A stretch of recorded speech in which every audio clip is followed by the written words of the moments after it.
എല്ലാവർക്കും നമസ്കാരം. ചാനലിലേക്ക് സ്വാഗതം. ചില സ്ഥലങ്ങൾക്ക് ഒരു പ്രത്യേകതയുണ്ട്. പുറമേ വളരെ ശാന്തമാണെന്ന് തോന്നുമെങ്കിലും നമ്മൾ കാണാത്ത ഇരുണ്ട വശങ്ങളിൽ ചില നിഗൂഢ രഹസ്യങ്ങൾ ഒളിപ്പിച്ചു വെച്ചിട്ടുണ്ടാകും. രാത്രിയുടെ നിശബ്ദതയിൽ മാത്രം ഉണരുന്ന ചില നിഴലുകൾ. ഇന്ന് നമ്മൾ കേൾക്കാൻ പോകുന്നത് അങ്ങനെ ഒരു തറവാടിന്റെ കഥയാണ്. നാലുകെട്ടിലെ നിഴൽ. എൻ്റെ പേര് രാഹുൽ. നഗരത്തിലെ തിരക്കുകളിൽ നിന്നും ജോലിയിലെ മാനസിക സമ്മർദ്ദങ്ങളിൽ നിന്നും ഒന്ന് മാറി നിൽക്കണം എന്ന് എനിക്ക് തോന്നി.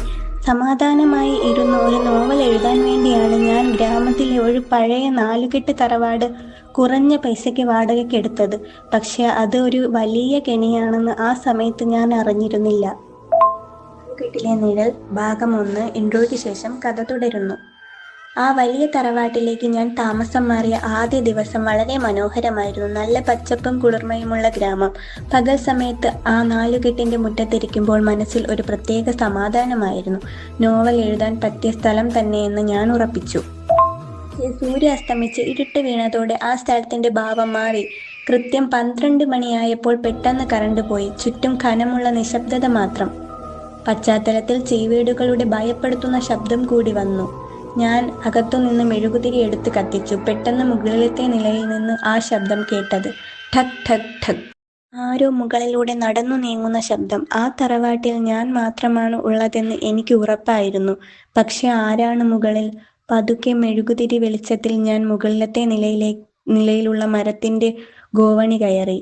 ഓരോ പടികളും കയറുമ്പോൾ എൻ്റെ ഹൃദയമിടിപ്പ് കൂടിക്കൊണ്ടിരുന്നു.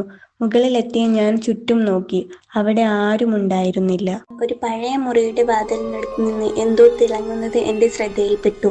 ഞാൻ കുനിഞ്ഞ് അതെടുത്തു. അതൊരു വെള്ളി കുലിസിന്റെ കഷ്ണമായിരുന്നു. പഴക്കം ചെന്ന കരി പിടിച്ച ഒരു കുലിസ്. ആ തറവാട്ടിൽ പണ്ട് ആരോ ജീവിച്ചിരുന്നു എന്നതിൻ്റെ അടയാളം പോലെ എനിക്ക് തോന്നി.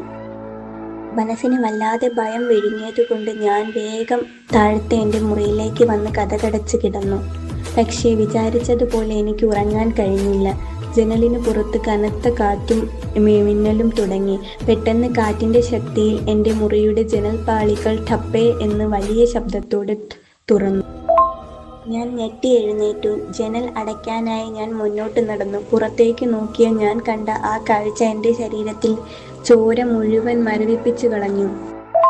മുറ്റത്തെ ആ വലിയ പാലമരത്തിന്റെ ചുവട്ടിൽ ദാ ഒരു സ്ത്രീ രൂപം നിൽക്കുന്നു. കനത്ത കാറ്റിൽ അവളുടെ അഴിഞ്ഞുകിടക്കുന്ന മുടിയിഴകൾ പറക്കുന്നുണ്ടായിരുന്നു. ശുദ്രവസ്ത്രം ധരിച്ച അവൾ പതുക്കെ അവളുടെ തല ഉയർത്തി എന്നെ നോക്കി. അവളുടെ കണ്ണുകൾ തിളങ്ങുന്നുണ്ടായിരുന്നു. എന്നെ നോക്കി അവൾ ഭയപ്പെടുത്തുന്ന രീതിയിൽ ദയനീയമായി ഒന്ന് ചിരിച്ചു. ആ കാഴ്ച കണ്ട് പേടിച്ച് വിറച്ച് ഞാൻ പിന്നിലോട്ട് മാറി. എൻ്റെ ശബ്ദം നിലയ്ക്കുന്നത് പോലെ എനിക്ക് തോന്നി.